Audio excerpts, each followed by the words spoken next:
자, 다음에 이어지는 내용은 연산자라고 합니다. 연산자. 모르는 사람은 없어요. 근데 이제 자바에서 지원되는 기호들이 있어서 소개를 좀 하려고 합니다. 일단 연산자는 여기 써져 있는 것처럼 데이터를 가공하기 위해서 사용하는 기호들의 집합이다. 약속되어 있는 어떤 의미를 가지는 기호들인 거예요. 그래서 우리가 알고 있는 더하기, 빼기, 곱하기, 나누기, 이 기호만 딱 보면 그 의미대로 해석이 되죠. 그래서 어떤 데이터가 있을 때 그 데이터를 연산자를 이용해서 계산을 시킬 수가 있겠고, 계산이 끝나면 어떤 의미 있는 원하는 값이 나오겠죠.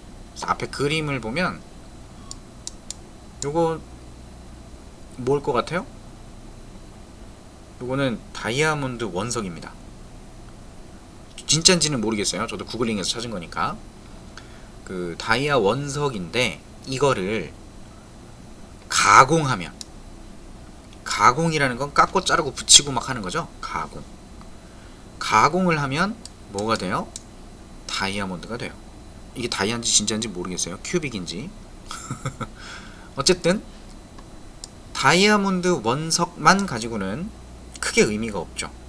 물론 이것도 비싸다고는 해요. 뭐 청혼할 때 그 유명한 반지, 다이아 반지 맨날 쓴다고 하는데, 청혼할 때 이 다이아몬드 원석으로 만들어진 반지를 갖다가 청혼하는 것보다는 진짜 이렇게 예쁘고 영롱한 다이아를 갖다가 청혼하는 게 좋겠죠. 선물을 준다고 해도. 왼쪽에 보이는 이 원석은 그냥 의미 없는, 뭐 의미가 완전히 없진 않지만 그냥 그 자체의 값을 가지는 어떤 값이 있다면, 예를 들어 국어 점수가 90점이다. 90점이라는 값은 뭐 그냥 90점인 걸로 끝인 거죠. 딱히 뭐가 없어요. 근데 과목을 여러 개를 시험을 봐서 점수가 뭐 80점도 있고 99점도 있고 뭐 이렇다고 하면 역시 이런 값들 역시 그냥 값이죠. 그냥 값. 그냥 거기서 끝. 근데 이걸 가지고 뭔가 의미 있는 값을 만들어내기 위해서 우리는 평균이라는 걸 구할 수가 있어요. 평균을 구하려면 얘네들을 전부 더해주고 더한 개수만큼 나누어주면 평균이 나올 건데, 평균이 나오면 뭔가 의미 있는 값으로 만들 수가 있겠죠. 이때 사용되는 기호들, 이런 거 이제 연산자라고 하는 거예요. 더 말해 뭐예요? 이게 다지. 그래서 연산자는 우선순위라는 개념이 있다. 일반적으로 프로그램은 여러분이 지금 코딩을 해보셔서 아시죠? 왼쪽에서 오른쪽으로 처리가 이어지고 위에서 아래로 흘러가는 프로그램의 실행 순서는 그렇습니다. 근데 연산자를 이용하면 실행 순서가 달라질 수 있다 라고 하네요. 그래서 여기 보면 불리언 변수 불에 true 또는 false 라는 값이 들어갈 건데, 막 연산자들이라고 하는 것들을 막 섞어갖고 계산식을 만들어 놨어요. 의미 있는 식이 아닙니다. 그럼 여기에 있는 식이 처리가 됐을 때 결과가 뭐가 들어갈 거냐? 해석하실 필요는 없어요. 나중에 시간이 나면 한번 해보셔도 되겠고, 그냥 우선순위가 있다 정도만 아시면 돼요. 더하기랑 곱하기랑 누구 먼저요? 곱하기 먼저요. 더하기랑 빼기랑 있으면 누구 먼저요? 앞에 오는 거 먼저요. 다 아시는 거죠? 요런 개념이 있다 알아두시고, 자, 여기에 나오는 표가 자바에서 지원되는, 자바에 있는 연산 기호들의 종류입니다. 연산 기호들의 종류. 외우면 아주 좋겠지만 뭐 보자마자 외워지는 건 말도 안 되고요. 대충 보면 몇 가지 빼고는 다 우리가 일반적으로 아는 의미의 기호들이에요. 그래서 제일 우선적으로 처리되는 연산자들, 우리 써본 거, 점 써봤죠? 그 다음에 괄호 써봤죠? 먼저 처리하는 거. 그리고 양수, 음수 알죠? 그 다음에 캐스팅 해봤죠? 캐스팅. 더하기, 빼기, 곱하기, 나누기 알죠? 요거는 나머지 연산이에요. 수학에서는 모드 연산, 나머지 연산. 그래서 얘도 안다라고 치고, 뭐 어려운 거 아니니까. 그 다음에 크기를 비교하는 연산자. 알죠? 크거나 같다, 작거나 같다. 그리고 요거랑 요거, 얘는 양쪽에 있는 값이 같은지를 판별하는 거고요. 얘는 같지 않은지 부정하는 거예요. 그래서 양쪽에 있는 값이 다르면 참, 같으면 거짓, 뻘스, 뭐 이렇게 되는 녀석이고요. 그 다음에 요거 써봤네요. 는은 오른쪽에 있는 식의 결과값을 왼쪽으로 복사해서 대입해주는 대입연산자라고 하고요. 요정도? 얼추 안해요. 얼추. 그죠? 실제로 여기에서 오늘 소개는 해드리겠지만 잘 안 쓰이는 연산자는 빼고 요만큼만 아시면 돼요. 의미만. 실제로 쓰는 건 요정도만 쓸 겁니다. 이렇게, 이렇게, 이렇게, 이렇게. 뭐가 빠지죠? 요정도만 이해하시면 돼요. 일단 소개는 전부 다 해드릴 겁니다. 그래서 각각의 연산자들이 뭔지 확인을 좀 해봐요. 첫 번째, 최우선, 제일 먼저 뭔가 처리가 되는 연산자들이 얘네들인데, 점 써봤죠? 참조 연산자래요. 클래스의 멤버를 사용하기 위해서, 클래스의 멤버를 사용하기 위해서 우리가 시스템에 점을 찍었다는 건 어딘지 모르지만 시스템이라는 클래스가 있어요. 클래스는 기능과 속성들이 정의되어 있는 녀석이에요. 어떤 묶음이에요. 묶음. 클래스는. 그러면 어떤 기능을 쓰고 싶다. 그러면 그 클래스에 점을 찍어주면 이 클래스에 정의되어 있는 목록이 쫙 표시가 되는 거고, 걔 중에 내가 쓰고자 하는 녀석을 선택하는 겁니다. 그때 사용되는 점 연산자, 요걸 참조 연산이라고 해요. 아직 우리 클래스나 객체를 잘 몰라요. 그래서 점 찍으면 그 녀석이 갖고 있는 무언가에 접근하는 거구나, 참조하게 되는 거구나 정도만 알고 넘어가요. 그 다음 배열. 대괄호를 이용하는 건 배열을 이용할 때 쓰게 되는 연산자인데, 아직 우리 배열 공부 안 했으니까 얘도 그냥 넘어갑니다. 나중에 배열 나오면 그때 사용하도록 하고요. 그 다음에 괄호. 얘는 그냥 우리 알고 있는 그 개념 있죠. 먼저 해야 될 거. 거기에 이제 괄호예요. 예제 보시면 시스템 클래스 안에 있는 out이라고 하는 객체가 있는데, 그 out이라는 객체도 클래스로 만들어진 녀석이고, 그래서 점을 찍으면 그 안에 뭔가 기능이 있어요. 그래서 그 기능을 쓰고자 점이라고 하는 참조 연산을 써본 거고, 5 더하기 3 곱하기 2의 결과 x에 들어가는 값은 곱하기가 먼저니까 3이 6 더하기 5 11이 되겠네요. 여기서 11이 나오겠고, 이렇게 했을 때는 괄호가 있으니까 더하기를 먼저 하겠죠. 그래서 5랑 3 더해서 8, 8이 16. 그래서 얘는 16이 나올 거다.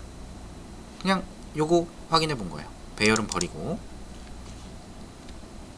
다음 쭉 소개해 드릴 거예요. 자, 느낌표. 느낌표는 논리를 부정한대요. 부정하는 연산자. 논리 자료형의 데이터 값을 부정한다. 여기서 논리 자료형이라는 건 불리언 말합니다. 불리언. true나 false 있죠? 그 true나 false에 느낌표를 붙이면 뒤집어요. 그래서 논리 자료형에서만 쓰는 연산자고, 앞에 예제를 보면 불 변수에 false를 담아놨죠? 그 다음에 불2라는 변수에다가 논리 자료형을 부정해서 집어넣는 거예요. 그러면 불1에는 false가 있었는데 그걸 부정하면 true가 되겠죠? 그래서 불2에는 true가 들어간다. 그래서 얘는 false가 나오고 얘는 true가 나올 겁니다. 그냥 부정하는 거예요. 뒤집는 거. 여러분이 아무리 제가 여러분한테 물어볼 수 있겠죠? 여러분 강사 잘생겼죠? 근데 여러분이 아니오라고 해요. 답이 아니오라고 왔어. 그러면 나는 여기다가 느낌표를 붙이면 되는 거예요. 그래서 혼자 만족하면 됩니다. 아니오라고 오면 느낌표가 뭐야? 느낌표 막 사람들 괜찮아요. 다음 요것도 부정입니다. 부정인데 지금 앞에 소개되는 게 단항 연산자래매요. 단항. 물음표는 좀 아프다. 물음표는 좀 아프네. 단항 연산자는 하나의 P 연산자에만 붙는 거예요. 그러니까 값이 하나가 있을 때 그 값 하나에 붙어서 동작하는 애들. 여기 비트 부정. 요거는 여러분이 좀 어려워할 수 있어요. 안 써요. 우리는 안 써요. 우리는 비트 부정은 데이터를 비트로 변환을 해서 그걸 뒤집는 겁니다. 비트 단위로 처리를 하는 거기 때문에 논리 자료형이나 실수 자료형들은 비트 형태로 사용할 수가 없어요. 얘네들은 못 쓴다. 그리고 정수 자료형들, 얘네들은 결과가 항상 int 또는 long 이런 데 담을 수 있다. 그리고 long은 long에만 담을 수 있다. 당연한 거죠, 이거. 제가 아까 설명드렸던 거. int보다 작은 애들끼리 연산을 하게 되면 무조건 int만 나와요. 그러니까 long에도 담을 수 있죠. 근데 만약에 부정된 연산이 long이에요. long을 가지고 부정을 해요. 그럼 결과는 무조건 long이란 말이에요. 그러니까 얘를 int에 담는다는 건 담을 수는 있어요. 강제 형변환, 그 명시적 형변환을 이용하면 담을 수는 있지만 손실이 될 수도 있다라는 거겠죠. 중요하진 않아요. 자, 비트 부정에 대한 개념만 보여드립니다. 요거 지금 a라는 변수에 12가 들어있대요.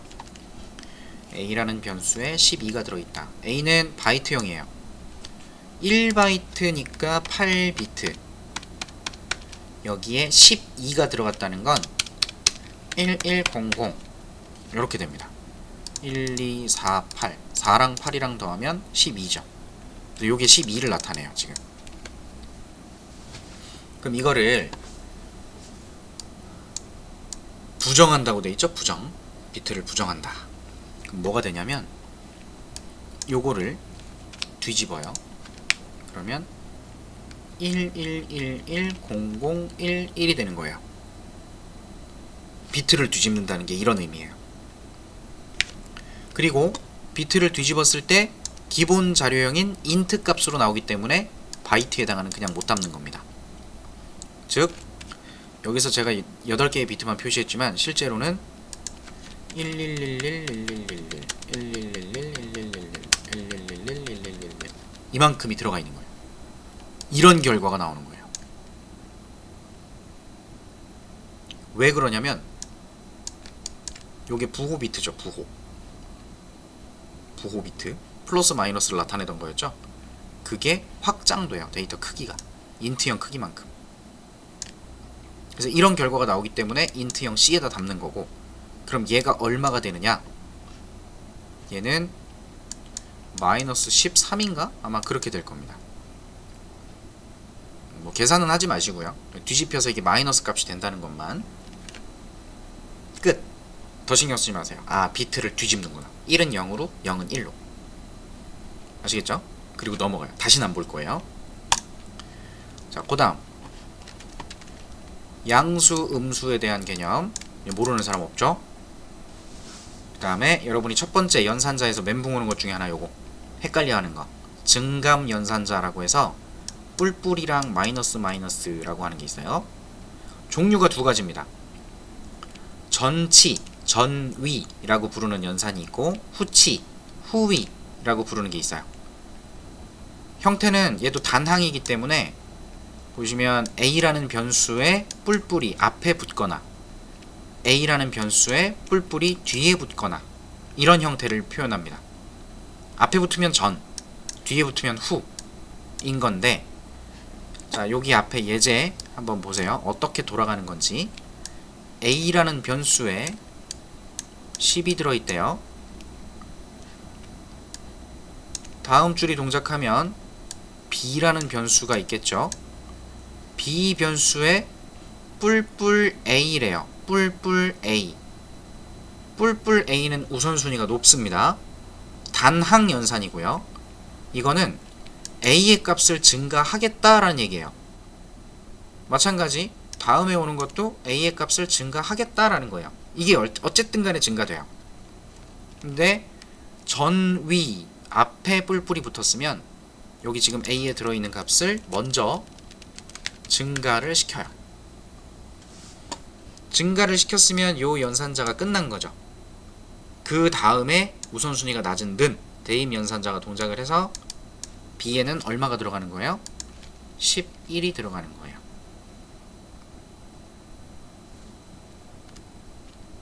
월급을 받고 일할 수도 있고 일한 다음에 월급을 받을 수도 있죠. 요건 지금 먼저 돈을 올리고 그걸 받은 거예요. 두 번째 보시면 후의 연산 C라는 변수가 있겠죠. 여기에 뭐가 들어가냐? A 뿔뿔이에요. 후위죠. 나중에 하겠다. 그러면 A에 있는 값을 먼저 다른 곳에 연산해 사용을 해요. 즉, 이 시점에 A 값은 11이니까 11이라는 값을 먼저 사용해요. 먼저 사용을 하고 그럼 요 연산자가 끝난 거니까 뿔뿔이 동작해서 얘가 12가 되는 거예요. 나중에 증가된다. 먼저 쓰고 증가 또는 감소. 이게 지금 뿔뿔 가지고 예를 들었지만 마이너스는 1을 감소시키는 거예요. 그러면 여기서 B를 출력하는 것과 C를 출력하는 거, B는 얼마? 11. C는 얼마? 11. 그럼 여기서 A를 출력하면 얼마? 12가 나오는 거예요. 자, 요건 직접 여러분이 한번 써서 이따가 테스트를 한번 해보시는 게 좋습니다. 그래야 이해가 좀 될 거예요. 어쨌든 증감연산자라는 놈은 뿔뿔은 증가, 1을 증가시키는 거, 마이너스는 1을 감소시키는 건데 단항, P연산자에 앞에 붙어 있으면 먼저 처리를 하고 나서 어딘가에 사용을 하고 뒤에 붙어 있으면 일단 기존의 값을 먼저 쓰고 증가하거나 감소되는 이렇게 돌아간다고 기억하시면 됩니다. 헷갈리지만 알고 나면 아무것도 아닌 거 그렇게 기억하시면 되고요. 다음 산술연산자 더하기 빼기 곱하기 나누기 모르는 사람이 없어요. 이거 뭐 설명해서 뭐예요? 이거 설명한다는 건 제가 여러분을 무시하는 거죠. 단 요건 조금 헷갈릴 수 있으니까 짚고 넘어갑니다. 나눗셈을 하는데 10 나누기 3 그리고 10 나누기 3 코드에다가 이렇게 쓸 수 있어요. 얘는 결과값이 몫이 결과값이에요.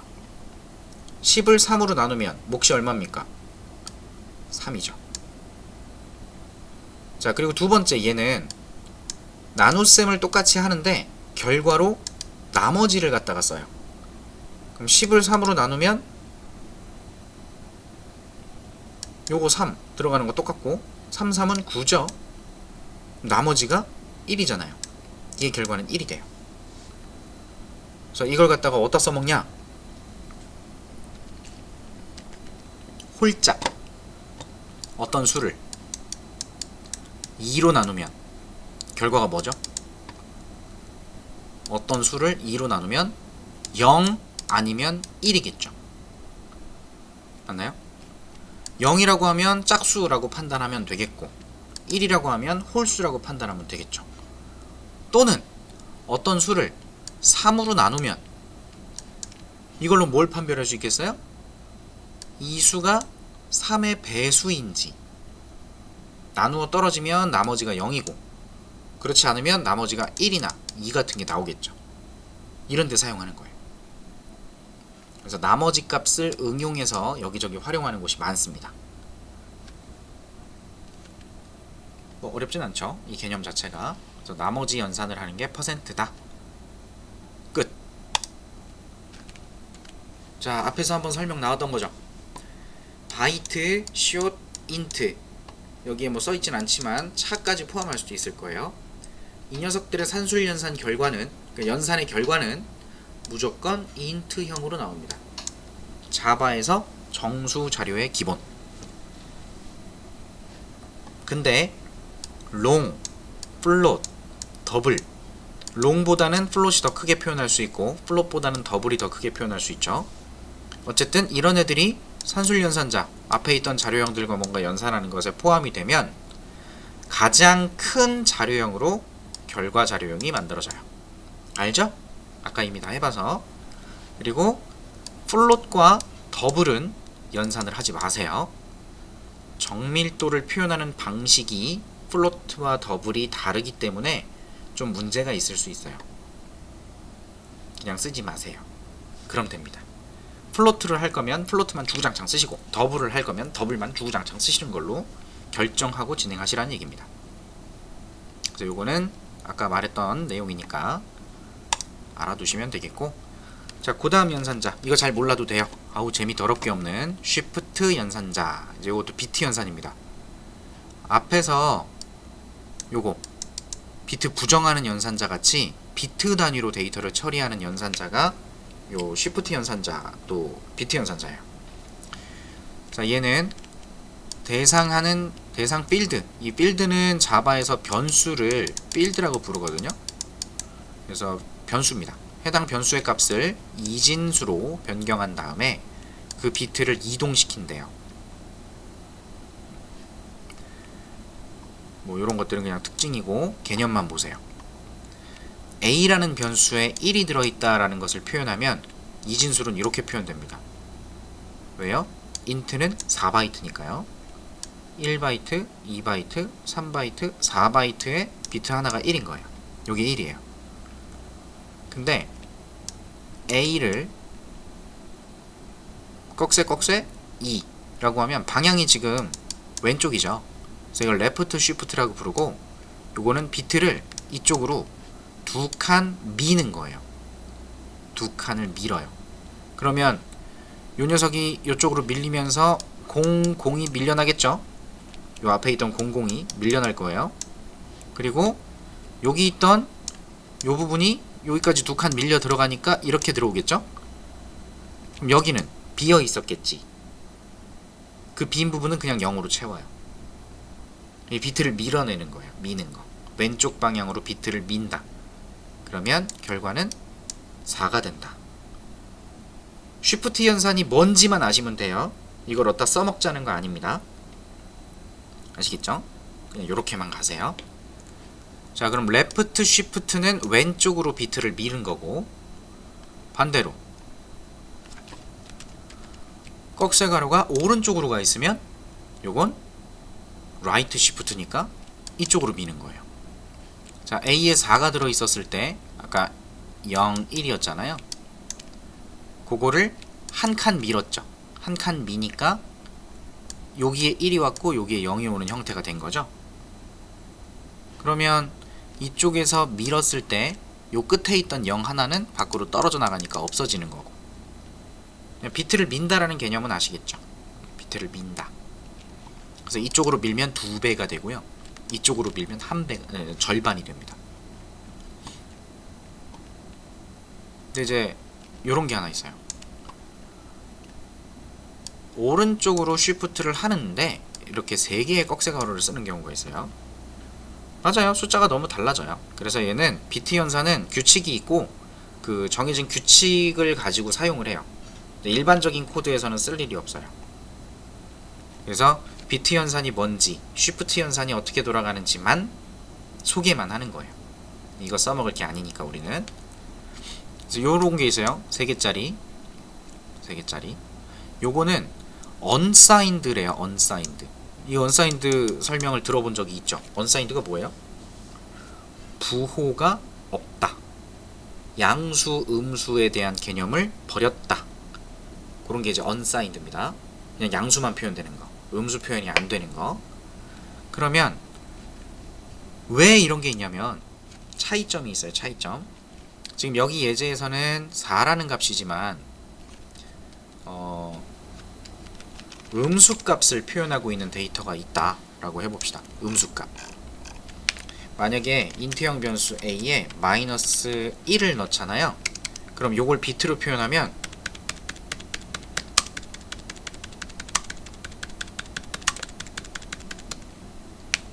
마이너스 1 마이너스 1이면 다 0이겠구나.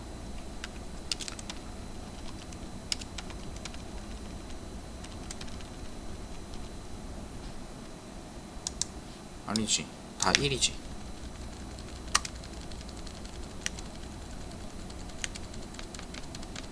이게 마이너스 1이에요. 여기 마이너스 1. 요거 있죠. 요거 첫 번째 비트가 부호를 표시한다 그랬잖아요. 그럼 이런 상태에서면 얘가 마이너스 부호를 나타내게 되는데, 요거 있죠. 요거는 이쪽으로 비트를 민다 그랬어요. 그러면 비트를 두 번 밀었다고 칩시다. 비트를 두 번 밀면 한 번, 두 번 밀어낼 거예요. 한 번, 두 번 밀어내요. 그럼 여기 뒤에 두 개는 떨어져 나가겠죠. 이해되시죠? 두 번 밀어서. 그럼 여기 빈 곳은 뭘로 채워야 될 거 아닙니까? 이 빈 곳이 뭘로 차게요? 현재 부호가 마이너스죠. 그 부호 값으로 차요. 이렇게. 요 라이트 시프트는 부호가 양수였으면 당연히 양수로 차요. 여기도. 개념 이해되시겠죠?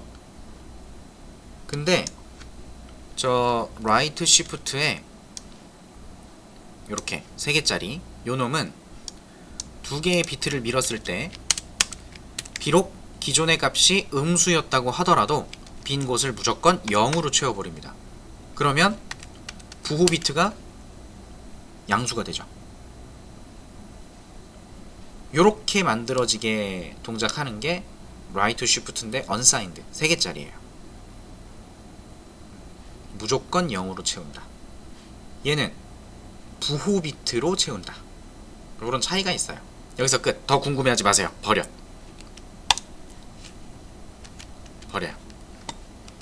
그리고 엄청 많이 쓸 요 녀석을 봅니다. 관계 연산자 크다 작다 크거나 같다 별 뭐 어려움은 없습니다. 다만 이것만 기억하세요. 두 개의 값을 비교해서 크다 작다 뭐 크거나 같다 작거나 같다 뭐 이런 걸 표현을 할 때 표현 결과 요 연산자가 동작했을 때 결과 값은 true 아니면 false 요 논리형 결과로만 나옵니다. C 언어 공부한 사람들은 참이면 1, 거짓이면 0 이 단계 나왔지만 자바에선 이런 거 안 한다 그랬죠. 자바는 1은 1이고 0은 0인 거예요. 그냥 자바에서 1은 1입니다. 자바에서 0은 0입니다. 거짓 아니에요. 자바는 무조건 참 거짓과 같은 논리가 필요하면 죄다 true false만 가지고 표현하도록 약속되어 있는 겁니다. 그래서 비교했을 때 결과는 참이나 거짓, true나 false로 나오게 된다. 불리언 자료형으로 나온다. 기억하시고, 요거는 같을 때를 판별하기 위해서 쓰고요. 얘는 다른지를 판별할 때 써요. 상황에 따라 다르겠죠. 같은 값이 요걸로 비교됐을 때는 false지만 느낌표로 비교됐을 때는 true가 되겠죠. 상황에 따라 다른 거니까 요거는 같은 것을 판별하고 싶을 때와 다른 것을 판별하고 싶을 때 나누어서 생각해서 필요할 때마다 쓰시면 되겠고요. 역시 결과는 true, false. 어렵지 않아요. 지금 소개한 것 중에 비트 연산자를 버린다고 하면 딱히 어려운 게 없어요. 자, 조금 더 비트 연산자 또 나왔죠? 쉬프트 연산자 아까 잠시 봤을 때 이진수로 바꿔서 쓰는 거랑 똑같은데 여기 보면 AND 연산, exclusive OR 연산, OR 연산 이렇게 세 가지 연산자가 있어요. 얘네들이 뭔 의미를 갖는지만 아시면 돼요. AND 연산은 비트를 모두 1인지를 판단하는, 그래서 모두 1이면 1이다. 이 비교 대상이 되는 값이 요걸 판별하는 거고요.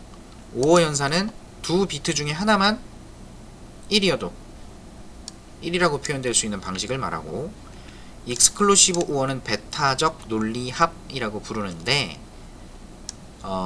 두 비교 대상 비트가 다르면 1, 같으면 0이라고 연산 결과를 표현해줘요. 아래 예제만 한번 보고 얘도 역시 그냥 넘어갑니다. 여기 보면 7과 4가 있대요. 그러면 지금 바이트 변수, 캐릭터형 변수라고 했으니까 원래대로면 이렇게 되겠죠? 요 부분이랑 요 부분 가지고 비교하는 걸 거예요. 하지만 어차피 연산의 결과는 인트형으로 나올 거니까 이만큼 때려놓고 보는 거고, 자, 중요한 건 AND 연산을 했을 때 결과값은 뭐냐? AND 연산은 이렇게 비교 대상이 되는 비트를 하나하나 비교를 해서 둘 다 1이면 1로 판단을 해요. 그럼 여기서부터 쭉 다 0이고 0, 1, 0, 0. 그래서 이 녀석의 결과는 4다.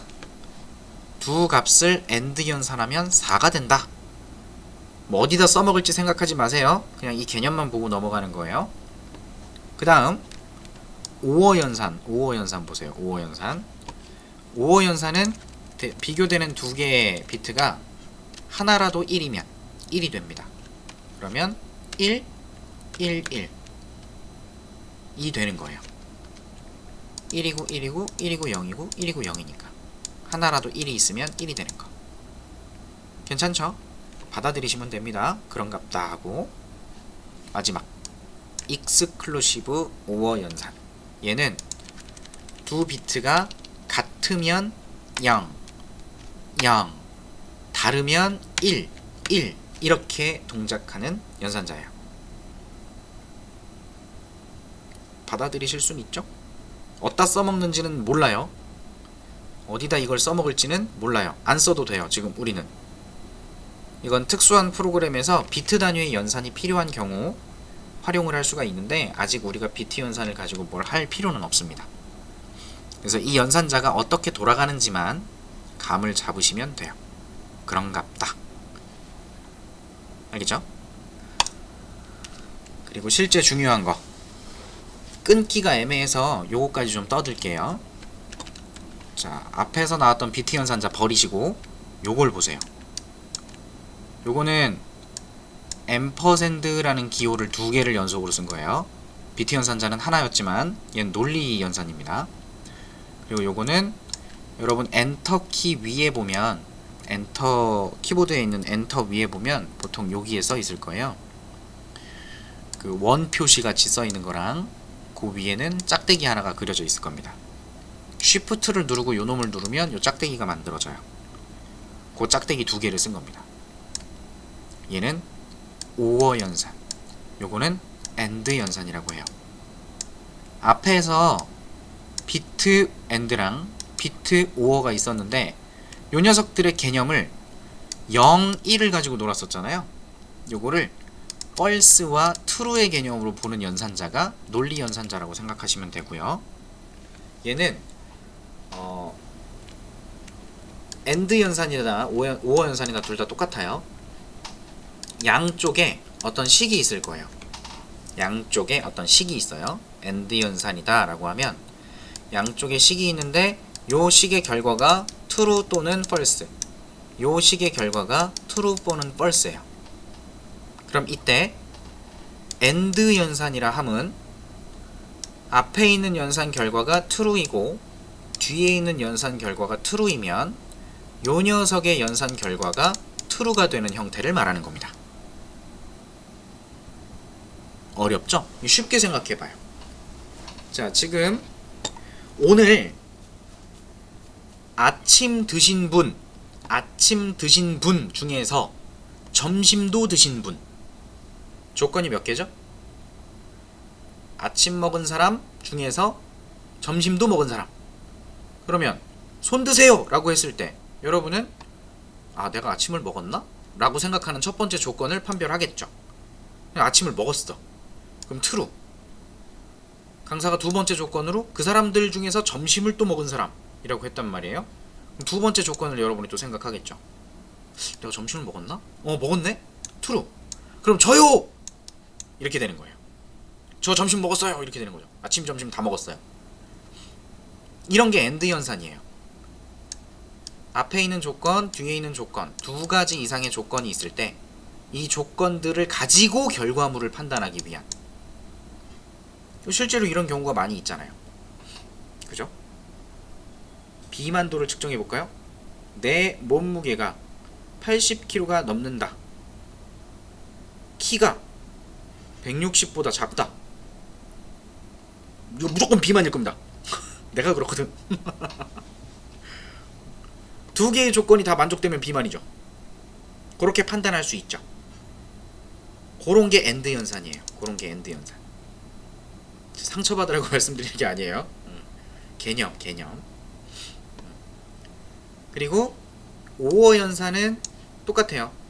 지금 이 개념이랑 똑같은데 5어 연산을 썼을 때는 앞에 있는 식의 결과가 true인지 false인지 또 판단을 하고요. 얘가 true면 뒤에 걸 볼 필요도 없이 true가 되는 뭐 그런 개념이 동작합니다. 두 조건 중에 하나라도 참이면. 쉽게 생각해서 여러분 오늘 아침 드신 분 또는 점심 드신 분, 그러면 아까 엔드 연산에서는 아침도 먹고 점심도 먹었어야 손을 들겠지. 그래야 참이니까. 근데 5어 연산은 아침만 먹었어도 손을 들어도 되는 거예요. 또는 아침은 안 먹었지만 점심을 먹었어요. 그럼 점심 먹었으니까 true가 되겠지. 그때는 5어 연산일 때는 아침만 먹었어도 true, 또는 점심만 먹었어도 true, 둘 중에 하나만 먹었어도 true 결과가 되는 겁니다. 어려운 거 아니죠? 쉬운 거예요, 쉬운 거.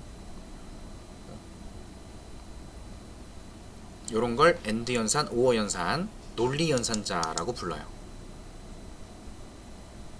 받아들이실 수 있죠?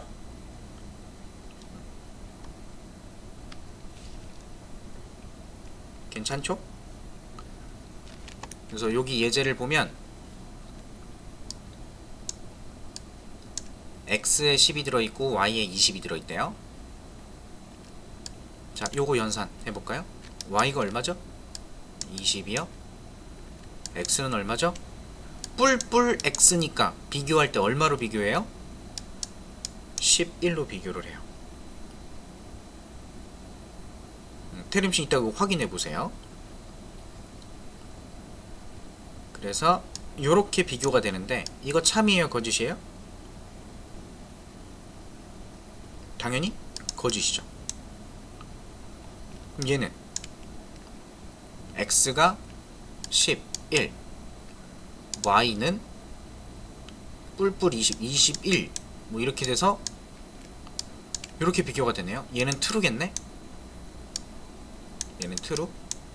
그럼 이렇게 두 개 비교하면 어떻게 되죠?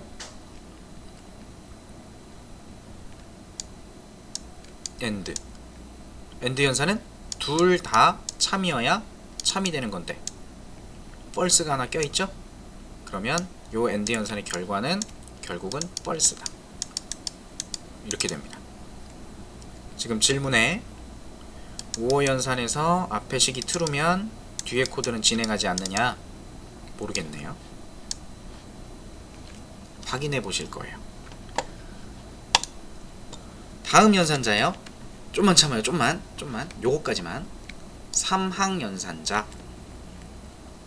요거는 나중에 여러분이 if라고 하는 제어문을 주구장창 쓰시게 될 거라서 자주 보진 않을 겁니다. 근데 간단한 참거짓을 판단해서 이거나 저거 어떤 값을 선택할 때 자주 활용이 될 수 있어서 알아두셔야 돼요. 자, 항이 3개랍니다. 항이 3개. 조건식이 있고 참일 때 사용할 것이 있고 거짓일 때 사용할 것이 있고요. 이때 요 물음표와 콜론 땡땡 요걸로 구분을 해요, 얘네들을. 그래서 요거 하나가 문장이 됩니다. 요거 하나가. 자, 조건식이 참이라고 판별이 되면 요걸 사용하고요. 조건식이 거짓이면 뒤에 걸 사용하도록 동작되는 녀석이에요. 그래서 앞에 요 예제 보시면 A에 10, B에 20이 들어있는데 C에 얼마가 들어갈까요? C에 들어가는 값은 A가 B보다 크냐? 크냐? 이렇게 묻죠. 물어보고 있죠. A가 B보다 커요? 아니죠. 아니면 여기에 있는 값을 사용하게끔 동작하는 거예요. 뭘 선택하는 거죠. 조건에 따라서. 그럼 B에 있는 값이 들어가니까 C에 출력되는 값은 20이 되도록 동작할 겁니다. 3항 연산자라고 있어요. 간단하게 이 조건이 맞으면 앞에 있는 값을 쓰고 조건이 거짓이면 뒤에 있는 값을 써라. 둘 중에 하나를 써라. 요런 걸 만들어줄 때 사용하는 게 3항 연산자라는 게 있습니다.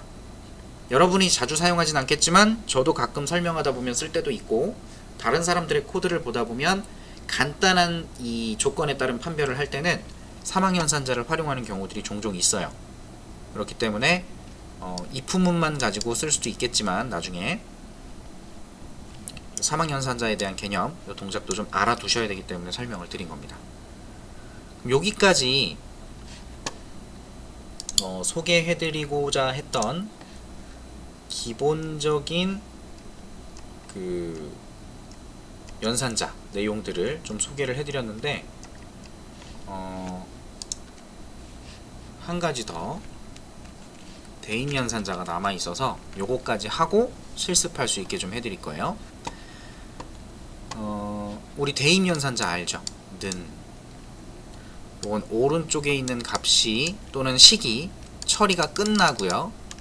그 값을 복사해서 왼쪽에 있는 어떤 공간으로 대입하도록 하는 그런 기능을 가진 연산자입니다. 근데 연산자에 대입연산자에다가 이렇게 다른 연산 기호를 같이 붙일 수가 있어요. 뭐 이런 식으로 쓸 수가 있는데 요런 녀석을 썼을 때 어떻게 동작하냐면 자 여기 얘를 보세요. A 더하기는 B 라고 쓸 수 있는데 요렇게 쓰면 이런 개념으로 동작돼요. 요 개념 이해되시죠? 자 예를 들어서 A에 10이 들어있다, B에는 20이 들어있다라고 했을 때 이게 동작된다면 뭐가 어떻게 되는 거예요? 얘 먼저예요? 얘 먼저예요? 더하기 먼저 해야 되겠죠? 그래서 A에 들어있는 값, B에 들어있는 값을 더해요. 얼마가 나오죠? 30이 나와요. 그럼 요거 연산 끝났죠? 요거 연산 결과가 30인 거죠. 그래서 이 30이라는 값을 어디에? A 변수에 다시 담기 때문에 A에 들어있는 값이 30으로 바뀌는 형태의 동작이에요. 이거랑 똑같이 동작한다 라고 생각하시면 됩니다. A에 있는 값이랑 B에 있는 값을 더해서 결과가 나오면 그 결과를 대입한다. 괜찮죠? 여기 이해가 안 되시면 그냥 이런 개념으로 쓰시면 돼요. 필요할 때. 기존에 있는 값을 연산해서 기존의 값을 변경하는 거죠. A에 들어있던 값을 연산에 활용한 다음 결과를 A에 다시, 이런 개념이 되는 거예요.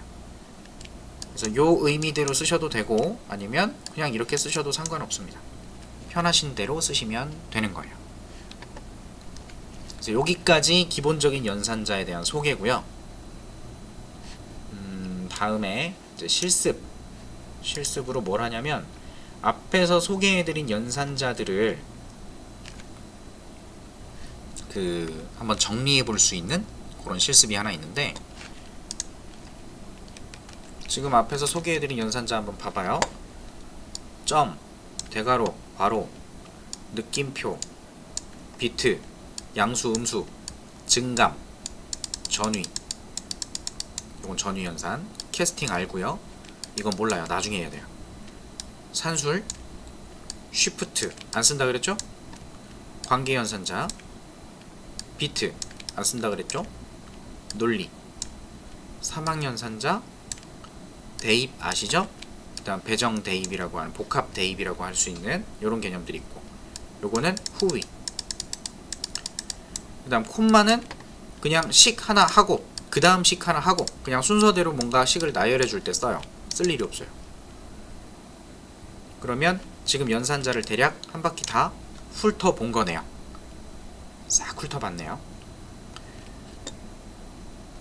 그래서 요 정도 지금 제가 소개를 해드린 거고, 이제 연산자들이 같이 복합적으로 사용이 됐을 때 얘네들이 처리되는 과정들을 정리해 볼 수 있게끔 간단한 문제를 하나 드리려고 하는 겁니다.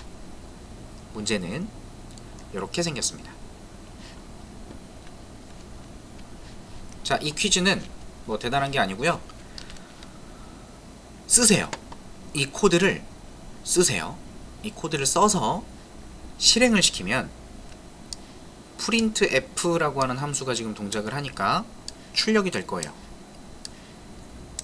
출력이 될 건데, 여기 보면 변수들을 만들어 놓고 변수에 있는 값들을 이렇게 저렇게 막 연산하고 있어요. 이 연산에는 의미가 없습니다.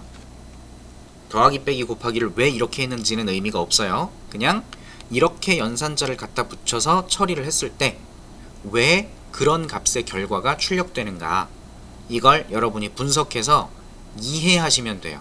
아, 이래서 이 값이 결과로 나왔구나. 요게 실습이에요. 요게 실습. 그래서 잠시 쉬었다가 요거 한번 실행해서 분석해 보시면 되겠습니다.